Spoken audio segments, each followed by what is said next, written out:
Best part of the evening. All right. Good evening and welcome to the October 4th, 2021 meeting of the City of Summit Zoning Board of Adjustment. My name is Stephen Spur and I am Chairman of the Summit Zoning Board.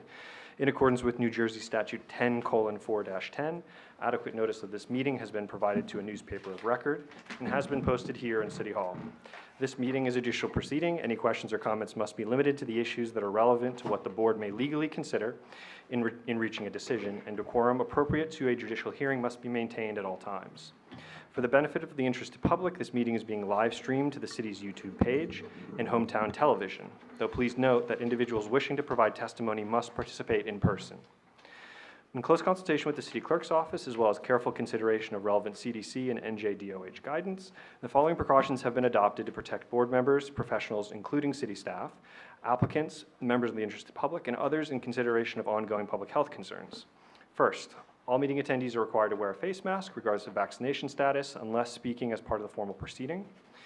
2, social distancing is encouraged wherever practical. 3, face masks and hand sanitizer are available for attendees to use at the meeting room entrance. And finally, regular and rigorous cleaning of the facilities are being conducted by city staff. Please note that fire exits are to my right, your left, and at the back of the room where you entered. The city has listening system to assist the hearing impaired. If anyone needs hearing assistance, please obtain the system at the dais and return it thereafter. Andy Ball is the zoning board's attorney. He will advise the board members on matters of law and is the key interface with an applicant's attorney. Mr. Ball does not vote on the applications. Chris Nicola is a city employee and is the zoning board secretary. Mr. Nicola works with applicants on preparing their applications, planning our agendas, and keeping our meeting minutes. Mr. Nicola also does not vote on the applications. Our board consists of 7 regular members and up to 4 alternates. All members can participate in the hearings tonight, but a maximum of 7 can vote. Most applications require a simple majority to be approved. Some applications require 5 affirmative votes to be approved. You'll be told which majority will be required before we begin our deliberations. Mr. Nicola, will you please call the roll of the members? Sure. Chairman Spur? Here. Vice Chairwoman Newell? Here. Mr. Yuko is excused. Mr. Steiner? Here. Mr. Mullen? Here. Ms. Schwartzstein? Here. Mr. Millay is excused. Mr. Leukitz? Here. Ms. Toth? Here. Ms. Sager? Here. And Dr. Levine is excused. You have a quorum. You can proceed. Okay. We generally hear the cases in the order they are listed on the agenda. We try to have each hearing last no more than 30 minutes, but we do understand that some cases are too complex to be heard within that time frame. Each hearing begins with the applicant or their attorney giving an overview of the application and the variances that are required. We then hear from any expert witnesses the applicant may have to help explain the application and why the variances are needed. The board members may ask questions of the applicant, their attorney, and the expert witnesses. Once the board members and the board professionals have completed their questioning, the public will have an opportunity to ask questions. This is not the time to tell us what you think about this case. That opportunity comes at the end of the hearing. Before you ask your questions, please clearly state your name, spell your last name, and provide your address. It is important that our court reporter be able to keep a clear and accurate public record. She's transcribing over the live stream, so speak into the microphone and speak clearly and slowly if you can. After all witnesses have been heard, members of the audience have their second opportunity to speak, and at that time you may express your opinion, positive or negative, about the application. Then the public hearing is closed, and we enter into executive session where the board members discuss the case and vote. You will be able to listen to our executive session, but you will normally not be able to participate in the discussion.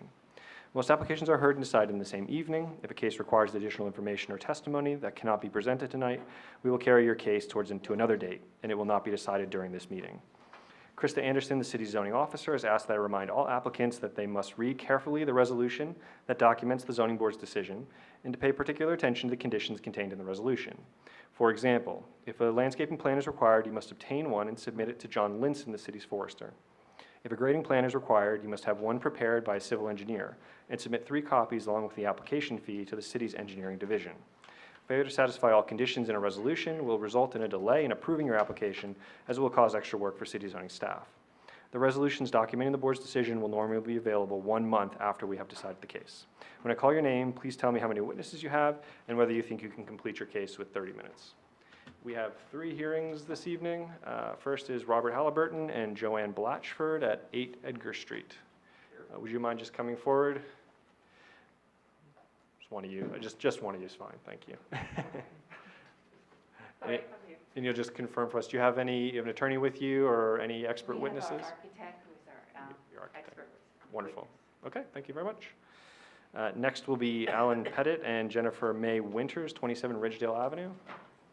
Excellent. Jay Delaney from the Lindaberry Law Firm in Westfield and in Summit on behalf of the applicants. We have the applicant and we have an architect, and I believe we can complete our application promptly within the 30 minutes. Good to see you, Mr. Delaney. It's been a while. It is, thank you, I appreciate that. You're welcome. And finally, Heidi Sorvino, 30 Wildwood Lane. Hi, good evening. Heidi Sorvino. I am an attorney, and I will be presenting my own application. We do have our engineer and our landscape planner with us, Okay. and we Wonderful. can do it in 30 minutes. Excellent. Thank you Thanks. very much. All right. First up then, we'll invite Robert and Joanne. If you'd like to grab a seat here at the table, we'll position you there for the hearing. And your architect's welcome to sit in the first row behind you there.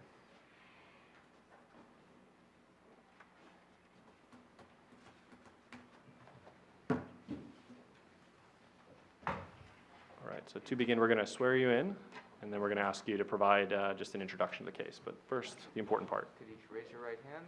Do you swear or affirm the testimony you're about to give in this matter is the truth, the whole truth, and nothing but the truth? Yes. And one at a time, please state your name, spell your last name. My name is Joanne Blatchford, B-L-A-T-C-H-F-O-R-D. Robert Halliburton, H-A-L-L-I-B-U-R-T-O-N. And we'll swear the architect in when it's your turn to present. Thank you. So not that we need anything terribly extensive, but if you'll introduce us to the application, what you're looking for, and we'll go from there. Okay. First of all, we've been married a very long time, and we lived in Westfield for over 25 years. We raised our kids in Westfield in an old Victorian house, and we loved it there. Okay. After the kids were grown and kids moved out, however, the house was too big. So we wanted to downsize, and we thought to ourselves, where do we want to move? Well, we do a lot of traveling into the city because we enjoy the environment there. And also, our daughter at that point had just graduated from college, and she was interested in getting a job in New York City. And I didn't like her having to switch trains, so the one-seat train here was a real selling point for Mom. And so we decided, well, what should we do? Let's go to Summit. But we really had just downsized. We didn't want to make any big decisions on a house. It was kind of like, he had been traveling a lot. I had been shoveling snow for 15 years on my own. Let's just rent for a while. So we rented for about 5 years in Summit, 6 years, I guess. And last Christmas, my daughter, who can spend our money more than I can spend our money, was looking through different Zillow things. And she happened upon an old house on Edgar Street, built in 1924. And we love old houses. And she said, oh, Mom, you got to go look at this house. And we did.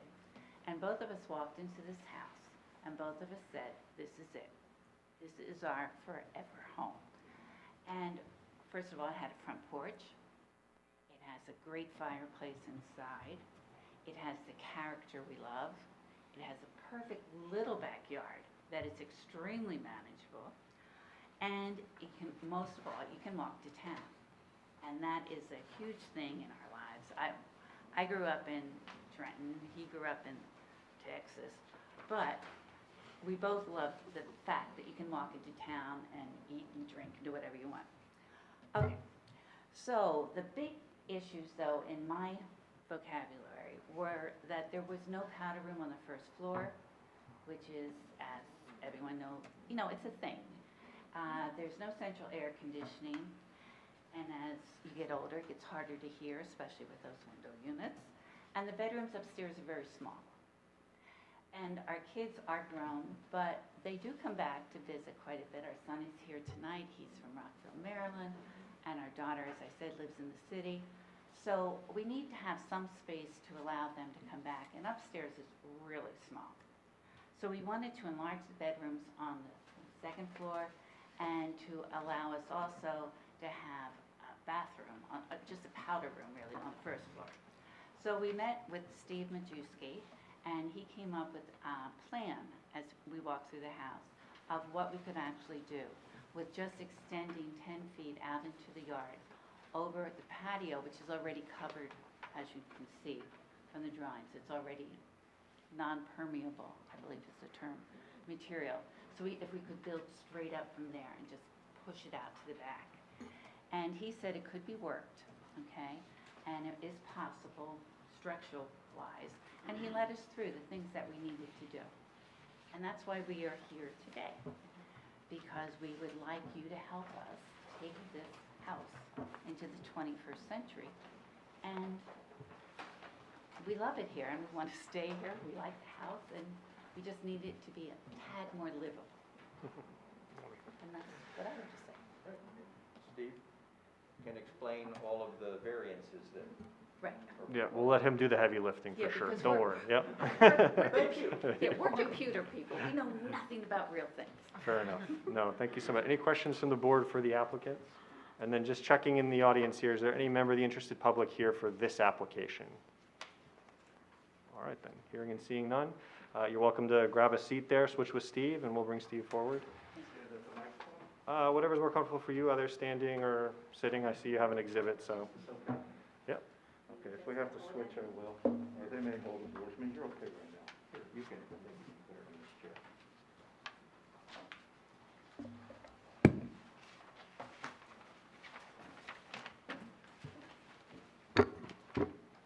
All right. Do you swear or affirm that the testimony you're about to give in this matter is the truth, the whole truth, and nothing but the truth? I do. And please state your name, spell your last name. Stephen Majewski, Majewski, Majewski Architecture in South Orange. Thank you. And would you briefly describe your background, experience, and two boards you've appeared before aside from Summit? I graduated University of Virginia in 1976 and have been practicing architecture in the state of New Jersey since that time. I was licensed in 1983 and have been practicing since then at another company for 22 years and in my own business since 1998. I've appeared before numerous boards in the state and also before this board most recently this past January. Thank you. Any questions from the board, or would you like to accept this credential? We'll accept your credentials. You may proceed, Mr. Majewski. Thank you.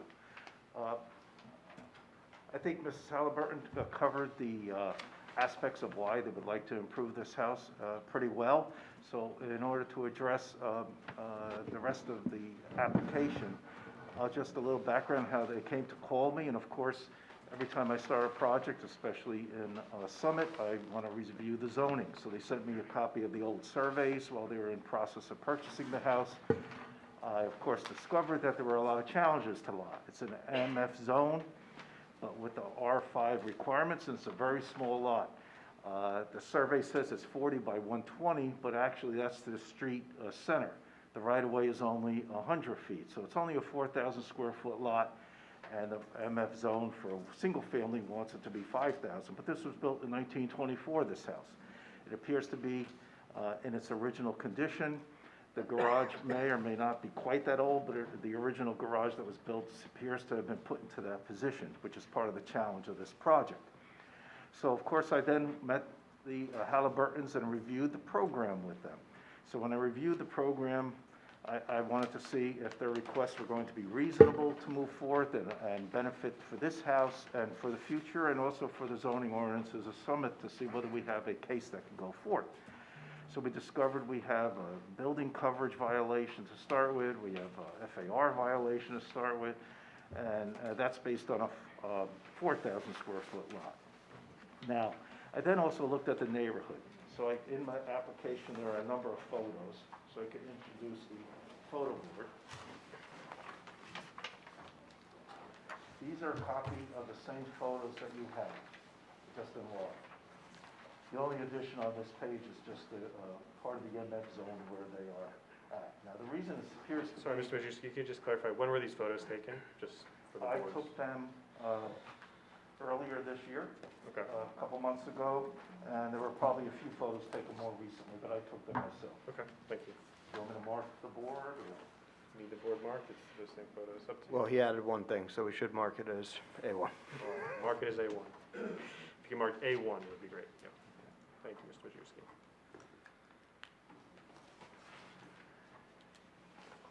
So just to review, here's an image of the neighborhood looking from above.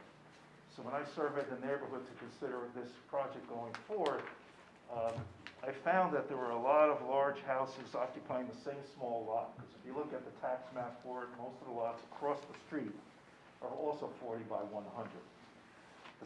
There's a couple larger lots, but they've all been filled with houses and pavement.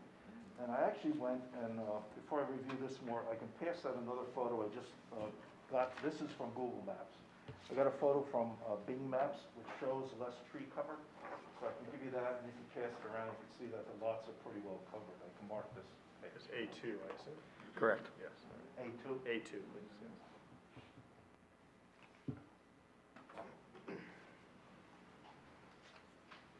You see that the lots are fairly well covered, maybe they're building or paved. So I took that all into consideration to then evaluate their program, which was to preserve the 1924 house, which you have several pictures of the front here. They're all marked in the packet that you have. I also looked up the driveway on the western side of the larger house that I believe has 4 units on the west, which is also in this photo number 4. And here's a view of the side of that building that's to the west of the property. Here's a couple pictures of the rear of the house. We're going to do the addition, number 5, number 8. And here's the house on the eastern side, which also extends back farther than the Halliburton's home. Both of them extend back farther, and I can give you some facts on that in a few minutes. There's a picture of the garage, and we'll talk about the garage. But also behind the garage, you'll see a garage for a large multi-car garage that's part of the apartment complex behind it. It's only about 3 feet behind their garage. It's all concrete block. It's not fixed up or anything. Because their garage is only slightly less than 1 foot from their property line. So it needs maintaining back there, and that's part of the application where we want to maintain the garage that we've asked for in this project. So we could discuss the site a little further, but on evaluating, I felt that this would be a reasonable request because of the intensity of the other similar sites in the neighborhood. It's not unlike other homes in the neighborhood. So in referring to the photos, and these are the same, the drawings, the same drawings you have, except the first page I put a little color icing to help my presentation. A3, I assume? A3. Thank you. Only the first sheet has any markings on it. Otherwise, the sheets are exactly as you have them. Thank you.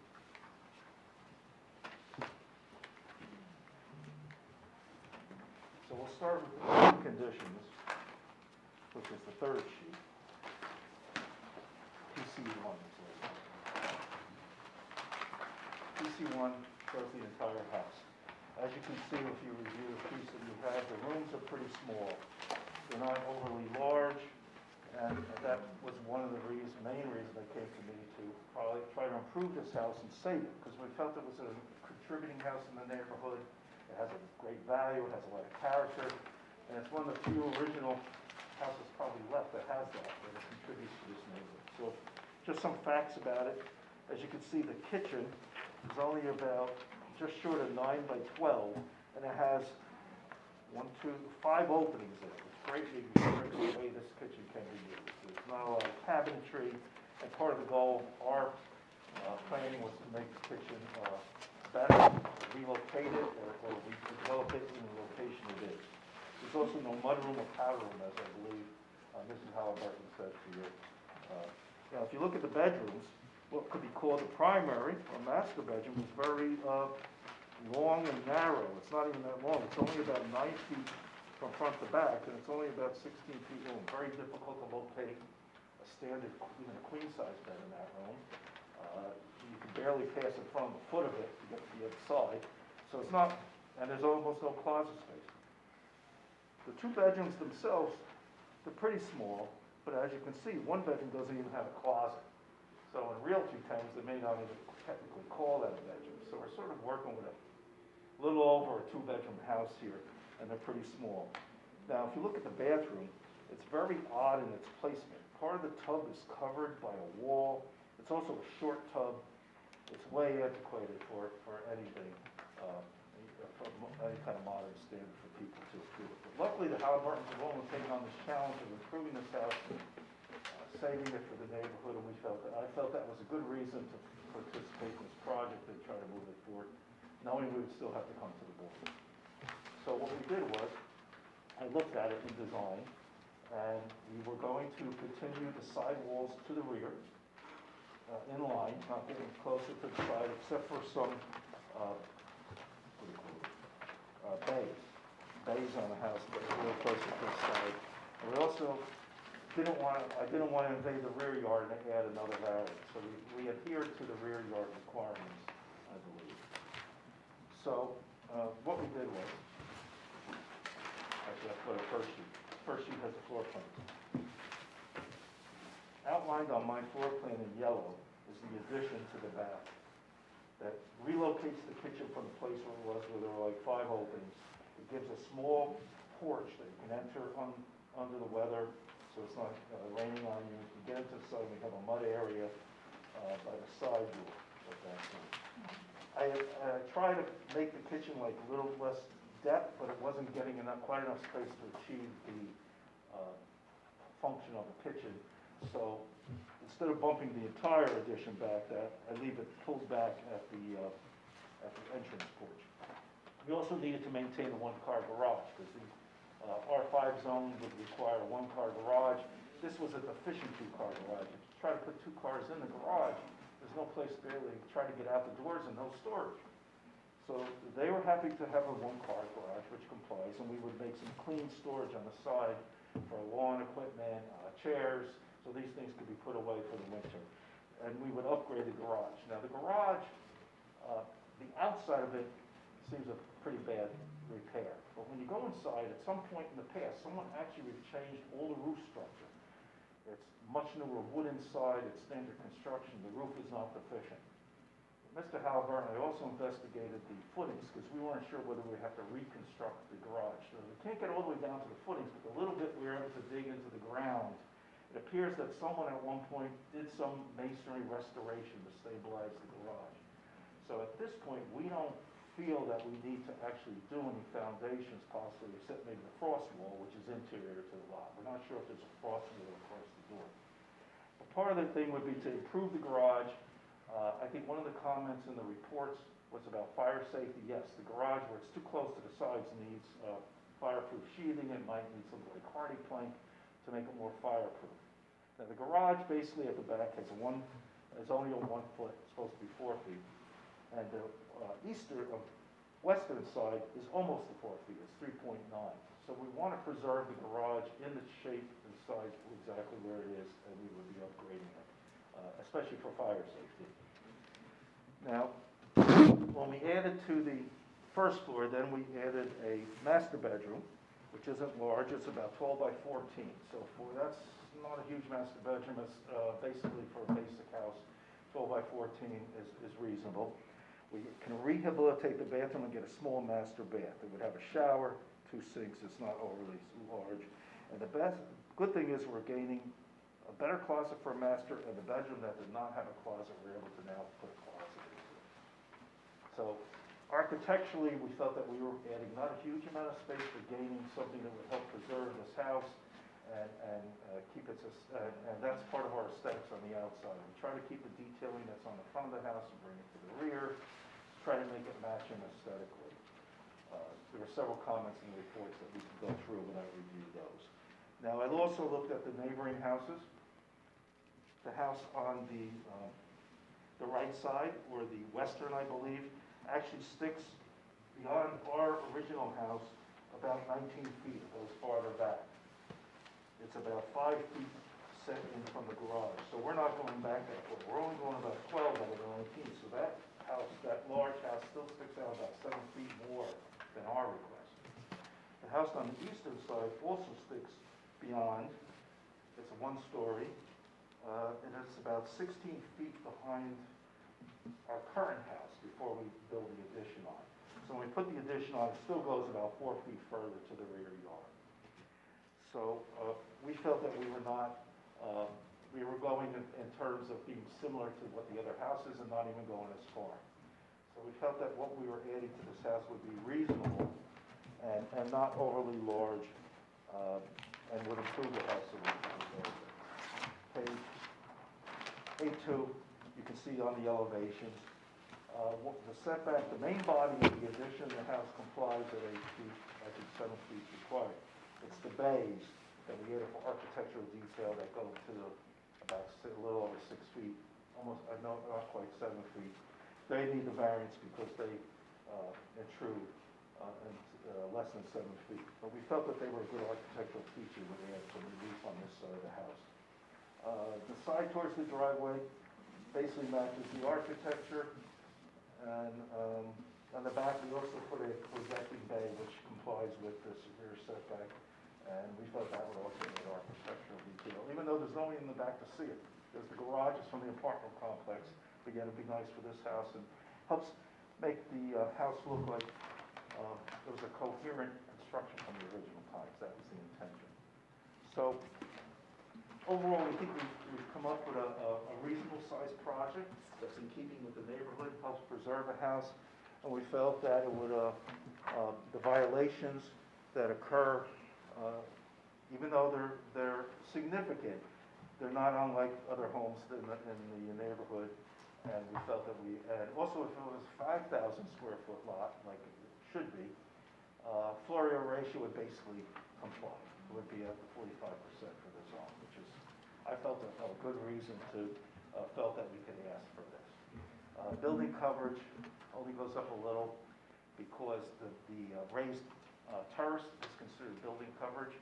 So it only, I think it's about 76 square feet more that we're adding in building coverage. Lot coverage, we're going to keep at the existing 56.6 or 5% by taking away paving, because what's there will be replaced by the addition. So there'll be no increase in coverage. There was something important about air conditioning units and that's not in my calculation at this point. So if they need an air conditioner, it'll be about 9 square feet more. Are you proposing an air conditioner as part of this application? I'm sorry. Are you proposing an air conditioning unit as part of the application? There should be air conditioning on the site, and it would probably add a few more square feet. Okay. I mean, we could take a little more paving away to compensate for it. Okay, okay. And is there a generator planned for the construction? Just want to get everything on the table now so you don't have to come back. No? I mean, it could be. If it came up, Yeah. we could probably take a little more square footage away of the coverage that's on the site. But in consideration today, I heard yes on an air conditioning unit, and maybe you can propose a location for us just so we can see that. And then I'm hearing no on the generator. Is that correct? It could go in the side yard and still comply. I believe that it has to be 5 feet from the side yard. Okay. And there is, to the building face, there is 8 feet. So we have locations that we could put it and still comply with the law that's setback from the neighbor. There is a 6-foot fence on that sign that's existing, a nice fence. So I'm hearing, I'm going to look at you, Andy, because you have to draft the resolution, a conforming location for the air conditioner, wherever that might be, and then an offset of some kind of coverage to accommodate for the de minimis additional square footage. And also that the air conditioning unit would be screened in accordance with the city ordinances. That's acceptable? Acceptable to the applicants? Oh, yeah. Thank you, okay. Oh, yeah. All right, can we pause and perhaps go through the engineer's letter real quick? Unless you had any additional testimony you want to provide. No, I think everything else is in the application. It covers a lot of what I said. So I feel that. Mr. Dower, do you want to jump in for The any only engineering thing I would questions? say is that get a revised set of plans that shows the fact that there's no change to the lot coverage. Okay. And then the other thing I mentioned was, because I believe everything else was just addressed. If the garage were to be determined to be unusable and not just reconstructed or approved, and it has to be knocked down, then it's got to be compliant. So I don't know if we want to list, if you want to list that as a condition of any approval. Thank you, Andy. How does that sound?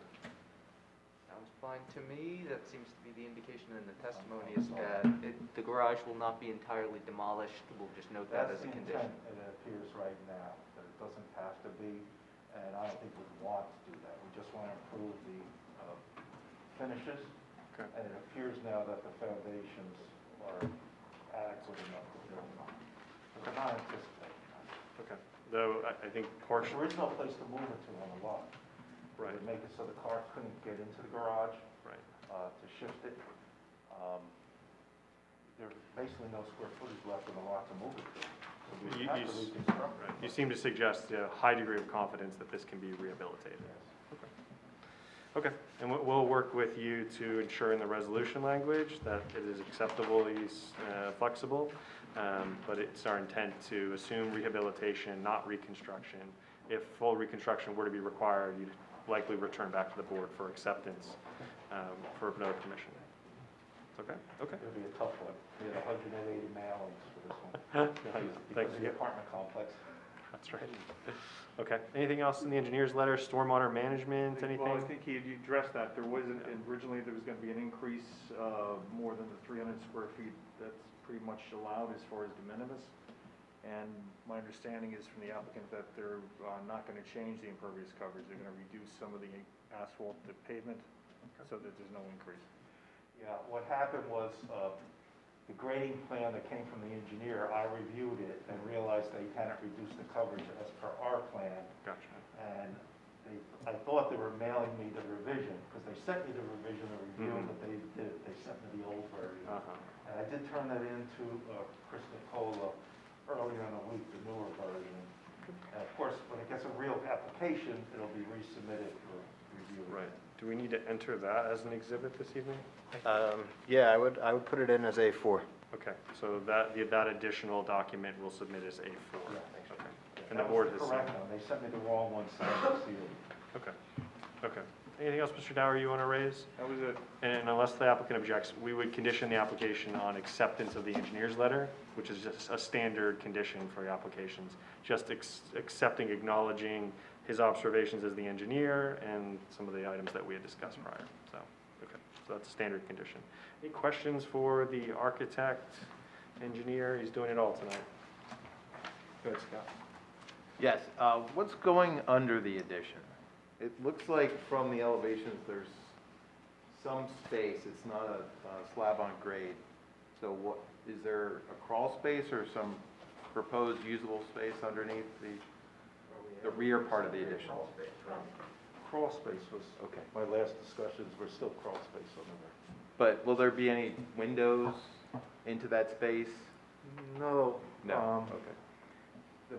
The low basement will get finish upgrades and all that, but there Right. won't be any more additional basements, so there will probably only be an access panel.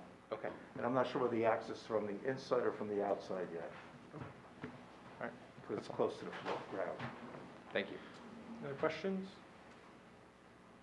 I had two other questions. The forester noted that it was practically impossible to screen with vegetation. What's the condition of the fencing today? Is there any intention to improve the fencing that exists on the site? You can see the fence in the photo. There's about 12 feet. Can you just come to the microphone just so we can capture the audience? No problem, Mr. Allen. I'd like to refer to picture number 6. There's about 12 feet of fencing on the west side that was blown down last March in the windstorm that will be repaired. Okay, But it's not in here because we considered it just a straight up repair. okay. But your intention is to repair it likely at the Absolutely. conclusion of the construction? Have you seen the picture of the house that's on the west side? Yes. I want to shield the neighbor. Fair enough, all right.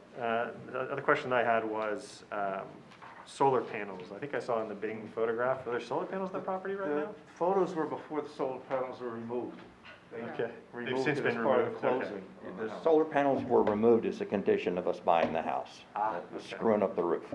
Okay, fair enough, all right. There's actually a hole in the roof Oh, my that you goodness. could see the sky through. Oh, that's quaint, except when it rains and what have you, right? Yeah. Okay, fair enough. All right, thank you for the clarification. Any other questions for the architect? Thank you, Mr. Halliburton, for additional information. Okay. Are you going to match the materials on the, what's on the house right now? What's the siding?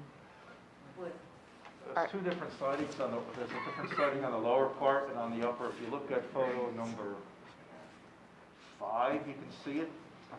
It's in disrepair on the back, but the bottom has clapboard.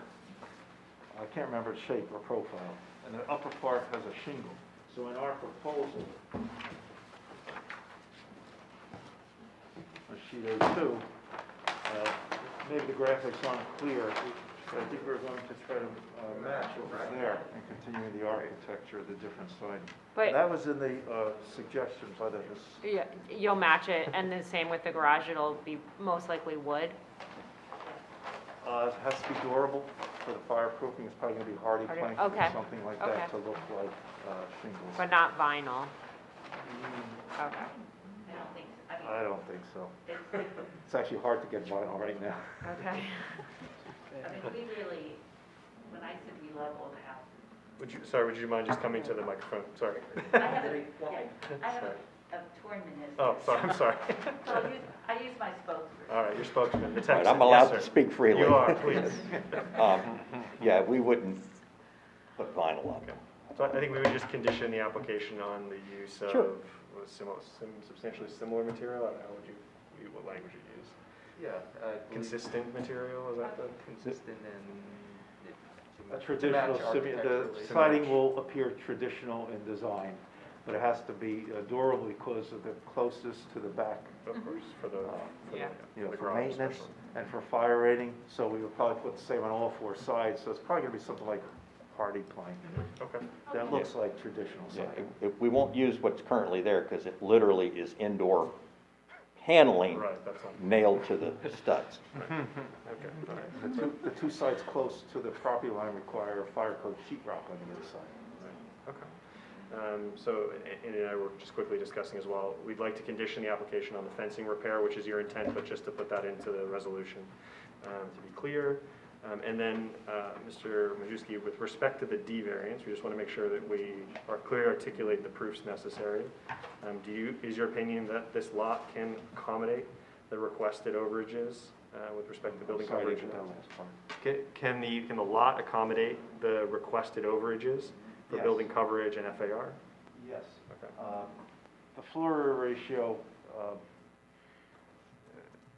like I said, if it's a 5,000 square foot lot, it would basically be compliant. We've tried to keep the volume down and the massing down by adding what we felt was the minimal amount to add to the house to improve it. I feel it's any benefit will outweigh any detriment.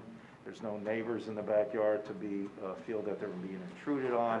We haven't even gone back as far as either structure on either side of the house to try to hold it. And we haven't added a lot of square footage, just to try to get into some sort of normal sizes and have a real three-bedroom house. Okay, wonderful. Other questions from members of the board before we? I do. Oh, it's not a question, I guess a suggestion, and hopefully working with the Summit Police, because your street is so narrow, and I'm just concerned with all of the trucks, and because there's parking on one street, you can barely get by the other. So hopefully you can mitigate your neighbors not being able to pass, because it's very narrow. I'm trying to think of like the dumpster and all the other things, the big trucks. Oh, To the best of your ability. To the best of your ability. It's a unique street here in Summit in terms of its narrowness. and We've noticed. density and- but we just we asked back out that- of that driveway every day. I think a Right. tree came down during one of the storms and you guys were all Right. blocked in. It was Irene, I think it was, so, yeah, so as long as you We're can just. repaving it now, so Okay, that's nice. really All good. right. So take care of the pavement then, you don't want to get in trouble. All right. I advised them that probably the last thing to renovate is the garage, because we'll use it for temporary storage and materials for the house construction. We're going to probably try to encourage contractors to have daily takeaway dumpsters that don't stay there unless absolutely necessary. Excellent. There are times that will have to be in the driveway, but I think when they get to that stage, they intend to move out for part of the time. Yeah. But not all the time. It's Try just, to yeah, let there's the not enough room contractors for us have to more live space there to work. while they're doing most of the work. Yeah, so the disturbance will probably be in the backyard. I don't think you want to disturb the front yard at all. No. This construction. As far as the drainage, there's on the left side of the house, the drains go underground to the street outlet, so we could capture the roof drainage into the outlets there. On the driveway side, they used to go underground, but now they outlet to the driveway. But we're not adding a lot of square footage of roof as it is on either side. All right. I'm not hearing or seeing any more questions from the board. I'll pause just once more if there is anyone that snuck in while we were chit-chatting, members of the interested public that have a question, or we'd open it as well for comments on the application at this time. Hearing and seeing none. Anything, Mr. Halliburton, you'd like to say in conclusion for the application? No? Okay, wonderful. Andy, what conditions do we have here just before the board begins its deliberations? Sure, I've got a few of them. First, as we noted, is our usual compliance with all the conditions noted in the board engineer's memorandum. Second is that an air conditioning unit will be added in a location that's compliant with the city ordinances. It will be screened in compliance with the city ordinances, and impervious coverage will be removed to offset any increase as a result of that air conditioning unit. The third condition is that revised plans are going to be submitted to show the final lot coverage proposals. Fourth is that the garage will be rehabilitated rather than demolished. Fifth is that siding will appear traditional in design and comply with any code requirements. And the sixth and final condition is that the fence will be repaired. I would only amend the siding condition to just expand it to building material. So not just siding, but trim work, doors, that kind of thing, which it seems to be clear in the application, your intention, so. Okay. All right, who would like to begin deliberations? Joe, your brows are furrowed. Would you like to begin? You don't want mine. I don't want yours. Well, I like bad news first, so give it to us. I just think this is a little much, but again, not realizing that this is what's there. But I'm not sure at all. I'm a little concerned about you started to talk about some square footage in the front that if it were added could improve the condition. Can you explain that to me a little bit further? The lot square Well, footage? you said something about that the city has an easement or a city property. Oh. And if that were included, you'd get closer to the 5,000. How much of that is that really? Because the city's obviously not going to do anything except maybe put a little bit wider street on It's it. 4,800 square feet, the lot, but it's not. You can't, for zoning, you can only count from the right-of-way, and that's 100 feet times 40 feet wide, which is only a 4,000 square foot lot that's developable. The last 20 feet goes to the center line of the street. So it we is only have the a act- 4,000 It is the square actual foot. street, you're saying? You can't count that in the zoning calculation. But is it grass or asphalt? Oh, part of it's sidewalk, but the whole front yard of this property to the So sidewalk is then therefore, there planting. is a larger front than I think. No, I was suggesting that if it was a 5,000 square foot lot, like usually if you come in, it doesn't include the center line of the street. You say the lot is deficient because it isn't the 5,000 required for the zone. So if anybody wanted to develop a lot now, to meet the R5 criteria, you would have to have a 5,000 square foot lot, otherwise you'd have to be before the board for a variance. So anything on this lot would need a variance. If it was a bare lot, it would need a variance for basically for everything, because it doesn't have 5,000 square feet. And there's no place to develop in the front, that's why our addition is completely in the Hopefully rear. somebody will convince me. And I leave it to you. All right, who has a rosier view on this application? Maybe someone from this side. I don't mean to characterize all of you in that. But anyone a little bit rosier on this I feel one? like you're looking at me. All right, come on, go ahead, right? You No, spoke up. I always feel like I'm contrary to Joe, so I'm going to sit back. That's why we keep you apart. But go ahead, David. How do you feel? Well, because when I initially read this case, I had the same reaction Joe did initially. I said, we're trying to fit 10 pounds of dirt in a 5-pound bag. And Then I looked at it and I said the same thing. yeah, but I think when you look at the aerial views, you kind of puts it in perspective. And you know, the exhibit we were provided tonight, even the one we had beforehand, you see what's gone on in this neighborhood, and then you see this little house standing out from all the other houses in the neighborhood. I would, I'm sort of the opinion that you do have a hardship here due to an undersized lot, and I don't think what they're proposing is anything out of the ordinary here. I just think they have the hardship of the undersized lot, and I think we can see from people coexisting on Edgar Street for many, many years that lots this size can accommodate the intensity of the use. So that's kind of getting me there. I don't think they're doing anything other than getting a more livable space on a house that dates back 100 years. So I am probably going to vote in favor of this. All right, we'll do Diana first, then we'll go to you, Claire. I agree. I think that it is a hardship. the size of the lot. I think that the architectural changes being made to the house are actually quite modest, but very modest changes are actually making very significant,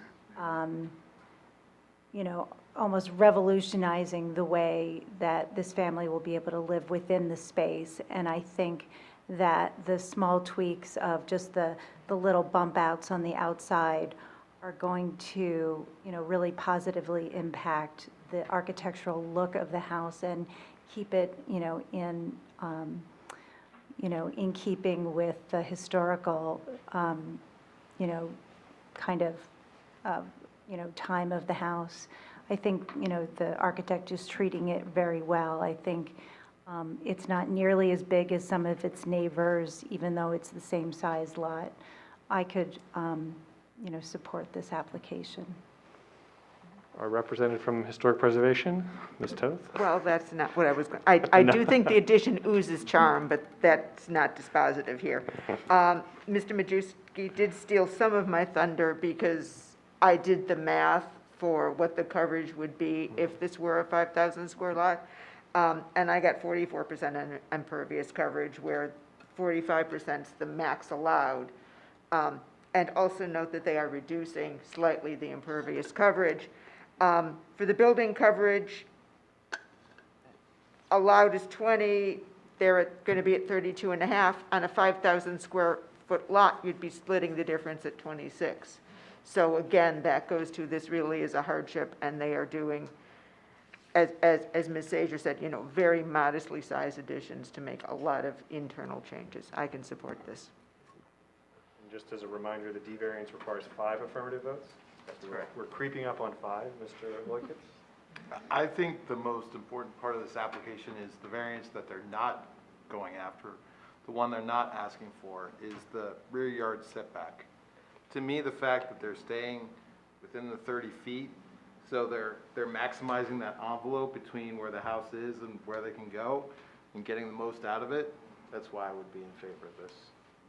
Liz, you want to add anything? Sure, I think this is a modest addition compared to all the multifamily homes on Edgar Street. And it's a small house compared to everything else, and I would be in favor of this application as well. The only thing I would add is there's certainly, by modernizing the structure, the safer ingress egress stands out to me as a clear benefit, as well as, though it's small, the fireproofing to the garage will improve the safety of the facility as a whole. So for that reason, in addition to what else has been said here, I hope we've swayed Mr. Steiner, but if not, I can certainly support the application as it's been presented with the conditions notably that have been accepted as well. So with that, I'd ask for a motion to approve. Motion to approve. Liz, and do we have a second? Second. I'll give it to Diane, I was looking at her, sorry. All right, Vice Chairwoman Newell, Yes. Mr. Steiner, Yes. Mr. Mullen, Yes. Ms. Schwartzstein, Yes. Mr. Loikitz, Yes. Ms. Toth, Yes. and Chairman Spur. Yes, thank you. Thank you very much. Good luck.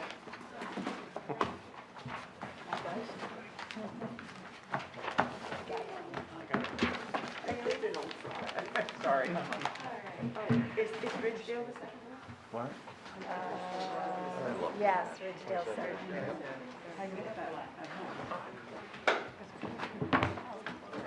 Giant bags of zoning papers, the garbage bin. I'll try that. Got it. I mean, that addition is only 12 feet. They're doing a lot with all that. Someone walked through the West High School, so they tossing their trash here. It's like they're going back to their home. The circle of life, right? Absolutely not.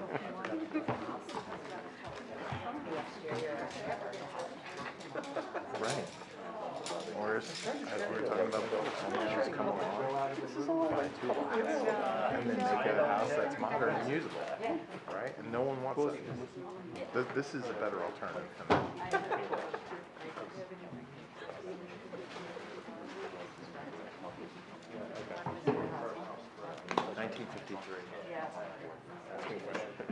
It's, there's a term for it, what do they call it? Colonial split. When we were doing Zoom, it was actually So it's not like, or if you look online. you go in, I got 3 you can monitors. go up and down, but there's a main level. Like some other splits, you have to go up or down, there's no sort of landing spot. Yeah, it's fun. Yeah. Do you like one of the gigantic ones, or?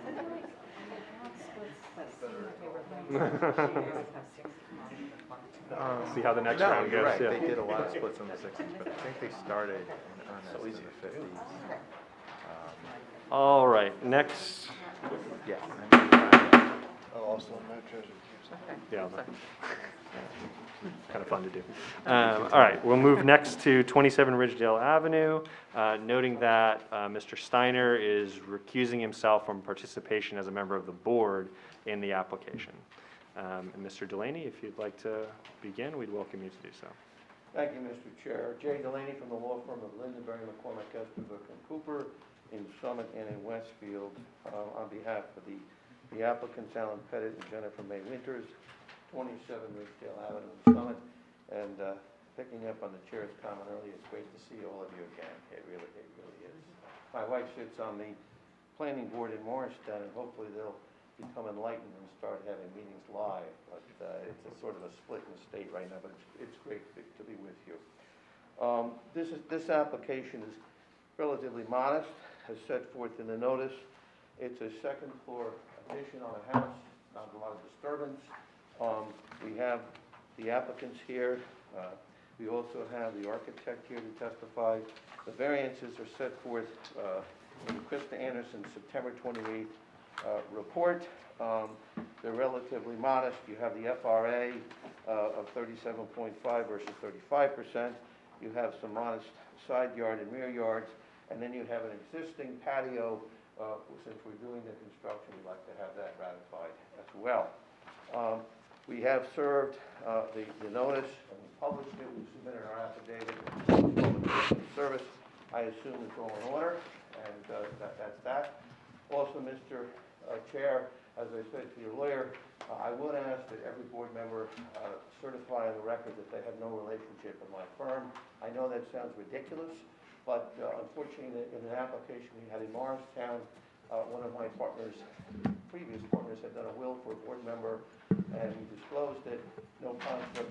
The Superior Court said a conflict. And interestingly enough, we've had situations here in other towns, since we're a relatively large firm, to make sure that we've had business relationships, but I assume no one has a relationship with me or my firm.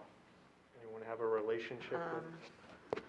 We had used Kathleen Connolly for employment law with my my employer, which got acquired by PPAC Gladstone Bank. I will defer to your lawyer on that. Your company had used them when? When did we last use her? 2015, 2016? And obviously, anything to do? No, Nothing she's particularly she's an employment lawyer. It had nothing to do with anything that would come before this I board. wouldn't opine that that's a conflict. I'm perfectly fine. That's good to be on the safe side, though. Yeah, for sure. Any other board members have concerns, relationships dating I think I was 2015? God love your memory. I think I was adverse to Lindenberry on matter in 2004, but that was about it. I don't remember you. It was a transactional real estate matter. Yeah. My counterpart was wonderful to deal with. Thank you. Thank you, Mr. Delaney. Thank you, Mr. Chair. So that being said, with your blessing, I'd like to put the applicant on the stand.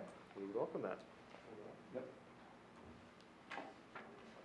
And if you could raise Hello. your right hand.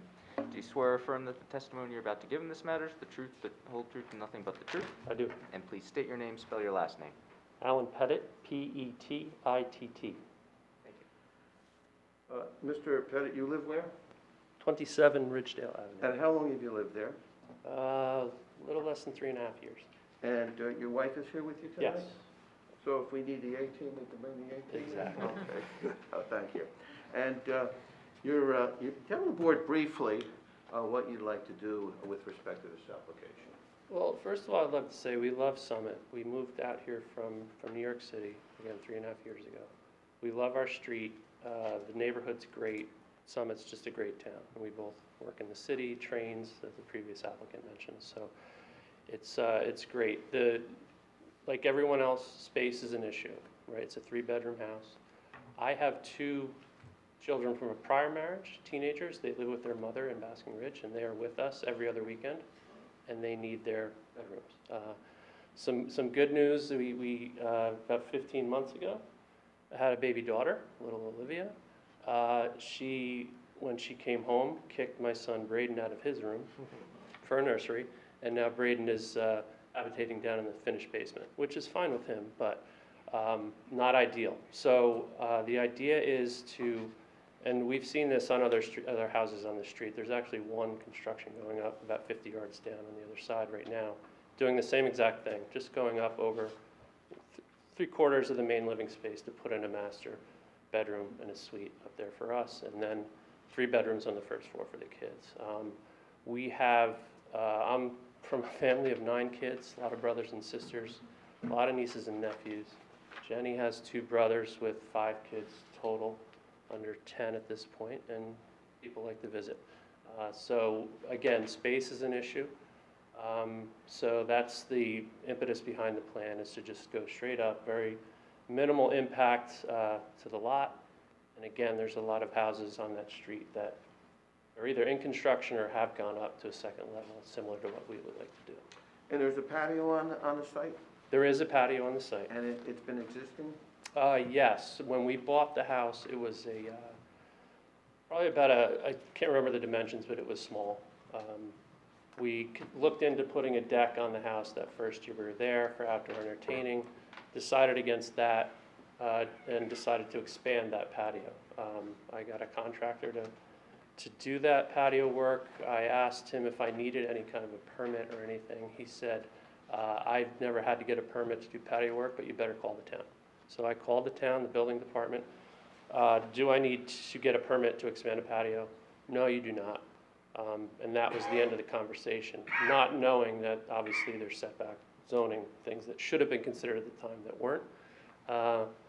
So after the fact, the patio is non-conforming, but that's how that situation came to And light. you'd like the board to approve its existing condition? Yes, that would be ideal. And you're working with an architect? Yes, And your architect's here tonight to testify? yes, And you're also working with the builder? yes, And you've had a chance to review the reports of the city professionals? I have. And nothing disturbs you or anything about those reports? No. Okay. And you've talked to your neighbors? I have. Any problems? No problems. Again, great street. We know most of the folks on the street. Again, a lot of kids on that street. Looking forward to Olivia going to Jefferson School. We want to stay there. We just want to make it a little more livable for us. So in your eyes, this house is going to be a great positive to the neighborhood? Yes, I would think so. And you don't anticipate any negatives? I do not. And you believe that this site will accommodate the addition that you're putting on? Yes. I have no further questions, Mr. Chair, at this time. Any questions from members of the board for the applicant? Understand there's an architect coming. That's correct. That's right. Any questions? Any questions from members of the public for the applicant? All right, hearing and seeing none. Thank you, Mr. Laney. We proceed with your next witness. Thank you. My next witness will be the architect, Travis New.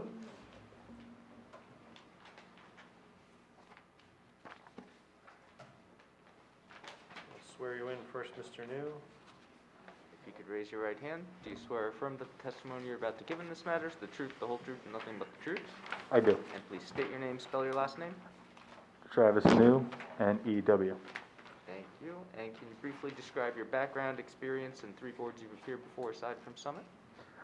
I've appeared before several boards in the state of New Jersey, including Excuse me, Paris. Mr. Chair, is it okay if he takes his mask off? You may, yes. I think for the record. During the formal proceedings, the rules allow you to take your mask off. Thank you, Mr. Chair. Sorry. Thank you. I'm a licensed architect in the state of New York, New Jersey. I present in front of numerous boards, not Summit, but Belleville, New Jersey, Patterson, New Jersey specifically. I've been licensed since 2017 in the state of New York and 2018 in the state of New Jersey. Can you just name the name of the firm that you're with? I'm with Coppa Montalbano Architects based out of Totalwood, New Jersey. And your license in good standing? Correct. And you have no ethics violations against you? Correct. Mr. Chair, I'd offer him as a licensed architect. He paused at the end, but I'll let him go. We'll accept. Thank you, Mr. Chair. So as the applicant has stated, when we first started looking at this project, what we want to do is see the most effective way that we could get their living requirements incorporated into the project while being least intrusive into the neighborhood. The existing home only has, the existing setback is less than 5 feet. So when we reviewed it, we decided to continue going straight up, which has incurred the side set yard setback as previously noted. Just for the record, what document are you looking at? I'm looking at A1. Thank you.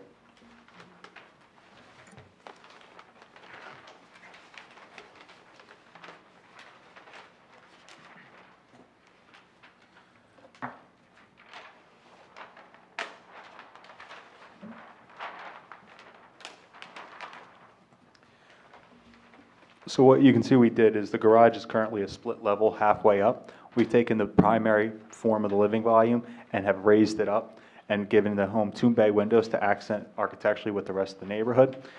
You can see those in the front here. What we look to do is keep the form somewhat consistent with the initial design intent, keep the home very symmetrical in what we expanded. We use the original windows and continue those up, and then created a symmetrical mass on the opposite side for aesthetic purposes. We've also looked to cover the front steps for safety to provide, an area that doesn't need to be salted, rain, shelter. The existing front steps are not currently sheltered. In the expansion along the rear of the home, we look to add an air conditioning unit along the rear that will not intrude any further than the existing unit. It'll be held in alignment. That'll provide heating and cooling for the upper floors. Architecturally, too, we've looked to incorporate some nicer trim work that will accent a little bit more modern and for maintenance purposes, PVC trim in the home that'll be much more aesthetically pleasing. And what document were you referring to? This is sheet A2 with the elevation and floor plans. Thank you. Go ahead, you can Okay. As the applicant noted, upstairs, what we're doing is incorporating a new master suite with an area for the study. While the 3 new bedrooms will be downstairs on the first floor as existing to remain.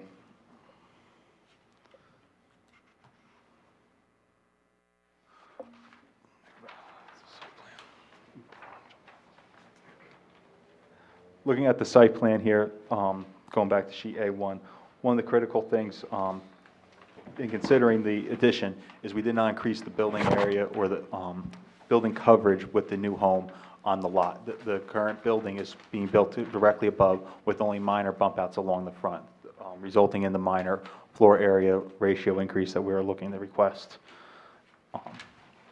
And then in response to the letters, we've prepared an A3 which shows the additional side setbacks, and I've brought exhibits to pass out to the board as well on that matter.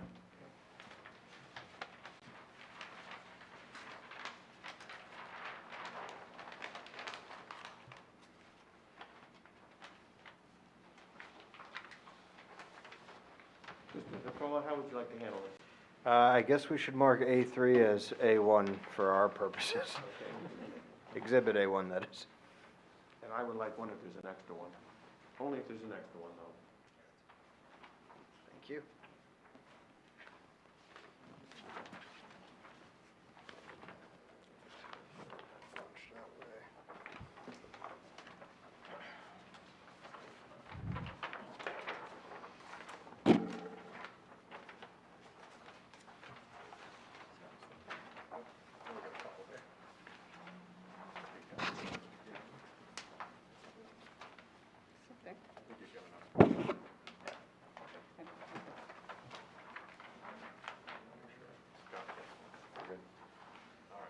So we marked this as A1, and in the lower right-hand corner, it's typed in A3, and Mr. New, can you tell the board what it is?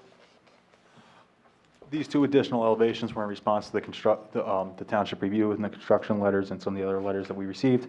What this letter shows is the additional side setbacks, the approximate location of the air conditioning units along the rear of the building, as well as discussing the need for the fire rate assembly.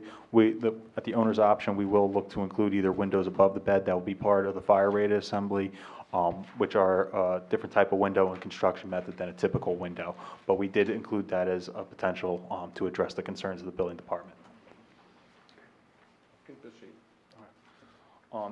In conclusion, the addition that we're proposing does not encroach any greater on the existing setbacks of the home from what we were presented with. If this home was originally located in accordance with the setbacks, we would not be here seeking these variances. We are looking to just strictly go straight up and not incur any more setbacks and whatnot. You're familiar with the test for an FAR variance of special reasons? Correct. And does this application allow for special reasons?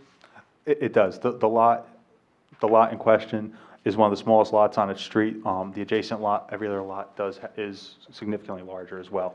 And as the Environmental Commission said, it increases the functionality of the house? It does. This addition will increase the functionality of the house by allowing more bedroom space, better livable space without any detriment into the setbacks. And does this house fit into the neighborhood? It does. As previously noted, there's currently 32, the address number 32 on the street has a very similar addition, while there's another property on the street that is currently going up with a very similar addition. And does it promote the desirable visual environment? Yes, this home will fit into the vernacular of the neighborhood in a very good complementary way. That was our design intent and the homeowner's intent. And is the site appropriate to handle this? The site is extremely appropriate to handle this. As noted, there are several other homes in the area that have this, and this site can accommodate this home. And as a professional architect, there are no detriments to the neighborhood? There's no detriment. And in fact, there's a lot of positives to the neighborhood. Correct. This home will definitely enhance the quality and character of the neighborhood. Mr. Chair, do you have any questions? I would just ask Mr. Dower, perhaps with respect to the engineer's letter, to opine there, and then there may be other questions. The only question, there's no increase in impervious coverage, so there's no stormwater requirements. We asked whether another generator is proposed at this time. There's no generator proposed at this time.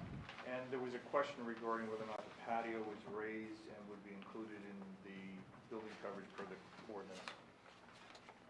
The building coverage, this variance is requesting to bring that into the coverage. Okay. And so that's it. Any questions from members of the board for the architect? Is this lot undersized for the zone or just relative to other lots? The lot is conforming for the zone. The minimum is 6,000. This lot is 6,000. When you look at the tax map, there are only two other lots, this one and the adjacent neighbor, that are 100 feet deep. All the other lots, besides the corner lots, are deeper relative to the neighborhood. So you're not trying to establish size as a hardship here, are you? No. Okay, thank you. Questions from members of the board? Claire? Well, because I'm just a little confused by the blueprints. The proposed second floor plan notes to the right, bedroom below, except the garage is below, and you say there's 3 bedrooms on the first floor, and you're showing 2. And I know that has nothing to do with the variance, but I'm just trying to, I wonder what I'm missing. I'm happy to explain. The garage is basically a split level where the garage is half a flight down, the living area is on one level, half a flight up is a bedroom, then our new addition's half a flight up. So it's not, the garage and the bedroom are not on the same level as the first and second floor. There is a half flight shift there. Okay, thank you. So is there another floor that we're not seeing in these drawings here with other bedrooms? These are all the floors with all the current bedrooms. The only thing that's been omitted is the basement, cross basement, and you can see the garage half flight, so all the living space has been indicated. So this will end up being a 3-bedroom house? This will end up being a 4-bedroom house.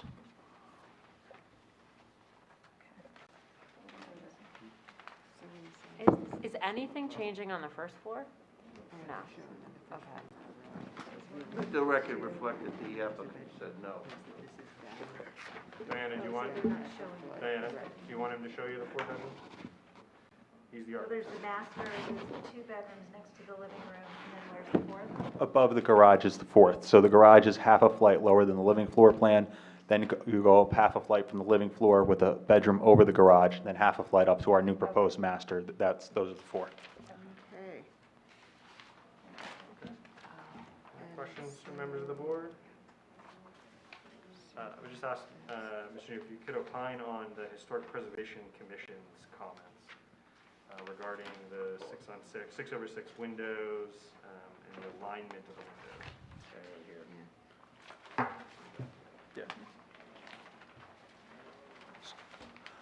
So the comment in regard to the 6/6 versus the those were drawn graphically to show a potential style. We are open to modifying that if need be, to conform with their requirements. We did look in regard to the positioning of the windows to create a symmetrical mass. The home currently is not symmetrical. We don't want to necessarily exacerbate a condition that would not be aesthetically pleasing. So when we came to the window, we did try to align the one side of the home that's much more visually simplistic while keeping the overall form symmetric. With the additional roof hang over the door and bay window, we looked to break up a little bit of that massing so we didn't have to carry that asymmetry all the way up to the roof line. Scott, is that a good answer? Yes, but I have more comments later. Okay. Any other questions before we get to Scott? You whet our appetite. Come on. What do you got? No questions. None of the questions, comments? More Okay. comments. All right. Fair enough. All right. Hearing no questions, I would invite any member of the interested public who may be here in attendance for any questions for the architect at this time. Hearing and seeing none. All right. Mr. Knight, I believe your architect was the only witness. Your only witness. Is there anything you'd like to say in conclusion? I think the testimony of the architect and the testimony of the applicant speak for themselves. I think the architect delineated seriatim through me the appropriate proofs to justify the variances, and I think this is a good thing for the family, it's a good thing for the town, it's a good thing in terms of functionality. I would hope respectfully that the board will act favorably upon this application. And we jumped a little ahead. We didn't note any conditions. Would you object to the inclusion of the engineer's letter as a condition, a standard condition? Absolutely not. And I don't believe there was anything else. That's the only one I had. I do just have one question because I want to confirm that the figures for the patio variance are correct. Respecting Mr. Paul, can you come to the podium? In Krista's report, she indicates that the patio, existing right side yard setback is 5 feet, existing rear yard setback is 14 feet, and that's the variance that you're requesting for the patio, is that right? Correct. Okay, thank you. And I'd offer just one more opportunity for any interested member of the public to come forward to offer their opinion on the case, if they're so interested. Hearing and seeing none, and probably a good job connecting with the neighbors, and we appreciate that. It goes a long ways. And as just a reminder, the only condition is acceptance of the engineer's letter as a standard condition. We can enter that into deliberations. Who would like to begin? Come on, you teed it up. What do you got, Scott? I think I just want to build on the comments from HPC. I understand the issue in terms of the symmetry, and I agree with the architect. You don't want to exacerbate the problem. And I appreciate what they've done, right? They've extruded the house up, which makes it very hard to animate and give it some depth. But they've done that with these bay windows, so I congratulate them on that. I think the real issue is with this projecting porch and the fact that it's not symmetrical to the door. I understand that's because of the existing rail, is that right? But it's a real problem. It's covering up that window. I would suggest if there's any way to move the post, move the rail, get it off the window, it's going to go a long way. Maybe even, I would look at it 2 ways.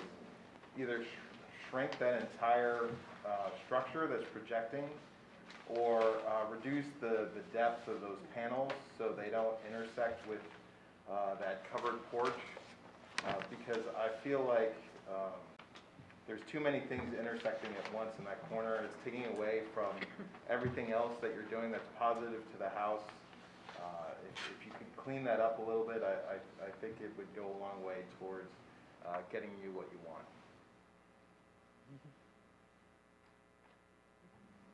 If you'd like a moment to discuss, Mr. Delaney, we'd be happy to give you a moment. Please, go ahead.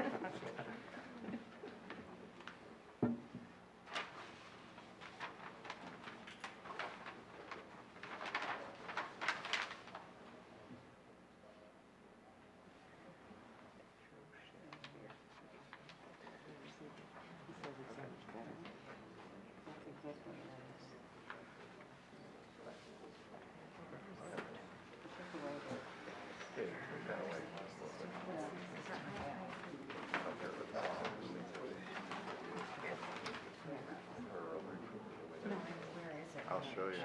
Oh. And I like the idea of getting rid of that.